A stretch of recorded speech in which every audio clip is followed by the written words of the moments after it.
आदेश, जय महाकाल।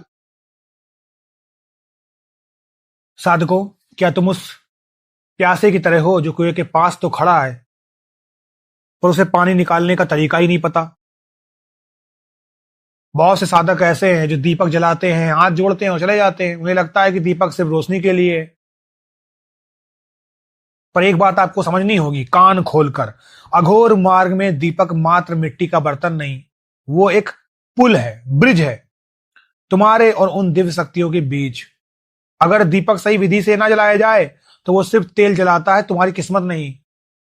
आज अघोर मार्ग पर मैं तुम्हारा गुरुजी दीपक जलाने के उस गुप्त तांत्रिक तरीके का खुलासा करूंगा जिससे ब्रह्मांड की प्रचंड दैवी शक्तियां तुम्हारे द्वार पर दौड़ी चली आएंगी।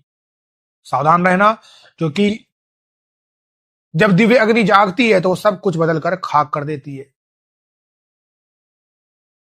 मेरे साधकों, आप इस वीडियो से रिलेटेड अपने सवाल मुझसे पूछ सकते हैं। मैं 5 लोगों के जवाब अपने व्हाट्सएप चैनल पर दूंगा। कैसे आप मेरे व्हाट्सएप चैनल से जुड़ सकते हैं? इस वीडियो के कमेंट सेक्शन में जो सबसे ऊपर पिन किया हुआ कमेंट होगा वहां पर आपको लिंक मिलेगा, वहां से आप मेरे व्हाट्सएप चैनल पर जुड़ सकते हैं। अगर आपको लिंक नहीं मिलता है तो कुछ समय का इंतजार करिएगा। जब ये वीडियो पब्लिश हो जाएगी तो उसके कुछ समय के बाद मैं लिंक डाल दूंगा, उसमें मिल जाएगी। तो आप कमेंट को देखते रहिए। अगर आपको अघोर शक्ति के इस साम्राज्य का हिस्सा बनना है और गुप्त रहस्य जानने हैं तो अभी मेरे व्हाट्सएप चैनल से जुड़े, वरना भटकते रह जाएंगे। चलिए वीडियो पर आगे बढ़ते हैं। क्या तुमने कभी सोचा है कि मंदिर में अखंड ज्योति क्यों जलती है? क्या भगवान को अंधेरे से डर लगता है? नहीं। दीपक जो जलता है ना, वो एक सिग्नल है जो सूक्ष्म जगत की शक्तियों को बताता है कि यहां कोई उन्हें पुकार रहा है। कई बार तो लोग गलत बत्ती, गलत तेल और गलत दिशा का चुनाव भी कर लेते हैं और फिर कहते हैं कि साधना सफल ही नहीं हुई। आज मैं अपने इस चैनल के माध्यम से तुम्हें बताऊंगा कि जिसे अघोरी अपनी गुफाओं में इस्तेमाल करते हैं, वो तकनीक, ताकि मां काली या महादेव की ऊर्जा को सीधे अपने सामने उतारा जा सके। क्या तुम उस लौ को जागृत करने के लिए तैयार हो? तो सुनते रहो। दीपक का जो पात्र होता है ना, वो तुम्हारी जो शरीर है, जो तुम्हारी बॉडी है, उसका प्रतीक है। क्योंकि मिट्टी का जो दीपक है वो पृथ्वी तत्व है जो सबसे शुद्ध माना जाता है, और जो उसमें जलता है वो अग्नि तत्व है। लेकिन क्या तुम जानते हो कि किस तेल से कौन सी शक्ति खिंची आती है? अगर तुम शांति और सात्विक शक्ति चाहते हो तो शुद्ध गाय का घी। लेकिन अगर तुम अघोर शक्ति और शत्रु नाश या प्रचंड सुरक्षा चाहते हो तो सरसों का तेल या चमेली का तेल। तेल की धार जब सीधी और साफ होती है तो तुम्हारी एकाग्रता भी वैसी बनती है। गंदा तेल या मिलावटी घी तुम्हारी साधना को बीच में ही काट देगा। आज से तुम डिसाइड कर लो कि तुम्हें कौन सा तेल इस्तेमाल करना है। जो भी तेल तुम्हारे लक्ष्य से मेल खाता हो वही तेल इस्तेमाल करना।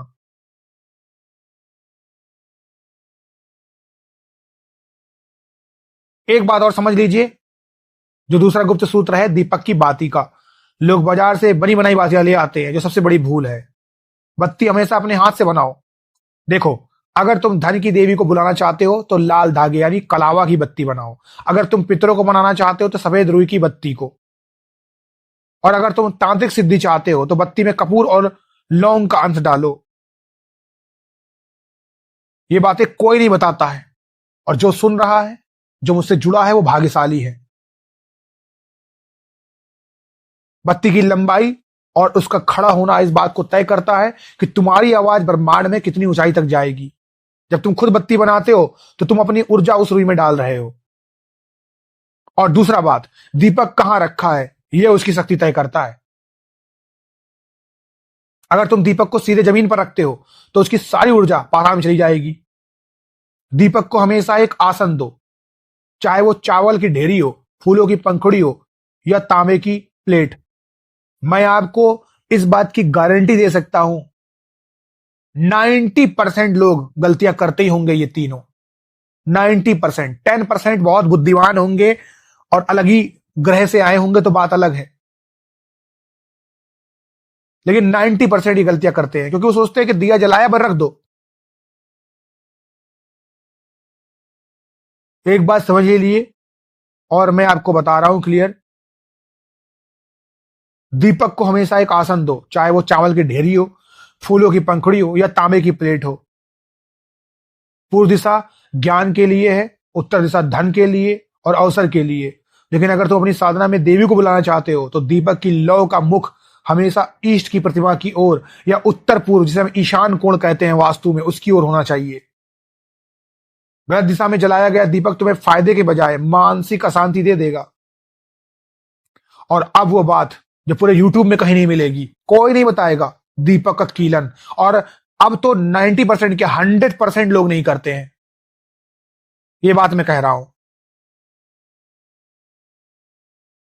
जब तुम दीपक जलाते हो तो सिर्फ अच्छी शक्तियां ही नहीं बल्कि नकारात्मक ऊर्जा भी उस लौ की ओर खींची चली जाती है। दीपक जलाने के बाद उसके चारों ओर पानी से एक घेरा बनाओ, अस्त्राय फट का मानसिक जप करो। इससे वो दीपक तुम्हारा व्यक्तिगत पावर स्टेशन बन जाएगा। लौ को देखते हुए जो मंत्र तुम पढ़ोगे, वो लौ उन शब्दों को प्रकाश तरंगों में बदलकर सीधे ब्रह्मांड में भेज देगी। और यही सबसे बड़ा कारण है कि दीपक के सामने की गई प्रार्थना कभी खाली नहीं जाती। साधकों, कैसे पता चलेगा कि दैवी शक्तियां आ गई हैं? देखो, अगर दीपक की लौ अचानक बिना हवा के लंबी हो जाए, ऊपर की ओर जाए, चट चट की आवाज आ जाए, और आप में से कई लोगों को इसका एक्सपीरियंस होता भी होगा, अनुभव होता होगा। क्योंकि दीपक कोई नई चीज नहीं है, लौ भी नई चीज नहीं है। बस फर्क पड़ता है कि आपने उन अनुभवों को ध्यान दिया है या नहीं दिया है। अगर लौ का रंग नीला या सुनहरा दिखने लगे तो समझ लो तुम्हारी पुकार सुन ली गई है। उस वक्त आपको जो मांगना है मांग लो। वो जो क्षण होता है, वो समय होता है, वो पोर्टल खुलने का समय है। अगर लौ तुम्हारी ओर झुक रही है तो मां तुम्हें आशीर्वाद दे रही है। अघोर मार्ग में हम लौ की भाषा को पढ़ना जानते हैं। यही वो संवाद है जो तुम्हें साधारण से असाधारण बनाता है। याद रखना, दीपक सिर्फ अंधेरा नहीं भगाता, वो सोई हुई किस्मत को भी जगाता है। आज जो विधि मैंने बताई है उसे शनिवार से शुरू करो और बदलाव देखो। मार्ग कठिन है, पर सही तरीके से सब कुछ मुमकिन भी है। भटकना छोड़ो और जड़ को पकड़ो। और जो लोग बहस करेंगे कि ऐसे नहीं ऐसे करें, करते रहें। मेरा काम उन लोगों को ज्ञान देना है जो वाकई में कुछ रिजल्ट चाहते हैं, परिणाम चाहते हैं। अगर आप शास्त्रोक्त विधि के थ्रू चलते हैं, तंत्र के मार्ग को अपनाते हैं, सही तरीके से आगे बढ़कर कुछ पाना चाहते हैं, तो ये चैनल आपके लिए है। नहीं, बहस करने वाले तो सबसे बहस ही करते रहते हैं। अगर तुम्हें अपने दीपक की लौ में कुछ अजीब दिखता है या तुम अपनी साधना को लेकर संशय में हो, तो मैं रोजाना अपने व्हाट्सएप चैनल पर 5 लोगों के सवालों का रिप्लाई देता हूं। मैं फिर से बोल रहा हूं, अपनी समस्या लिखिए यूट्यूब के कमेंट सेक्शन पर। मैं उसमें से 5 कमेंट को चुनूंगा। व्हाट्सएप चैनल का लिंक पे आप जाइए, जो कि कमेंट में मिलेगा आपको पिन कमेंट के रूप में। फिर आपका नाम लेकर मैं वहां पर व्हाट्सएप चैनल पर जवाब भी दूंगा। अगर आपको अघोर शक्ति के इस आध्यात्मिक साम्राज्य का हिस्सा बनना है और गुप्त रहस्य जानने हैं तो जुड़िए, वरना भटकते रह जाएंगे। आदेश। जय महाकाल, जय महाकाली।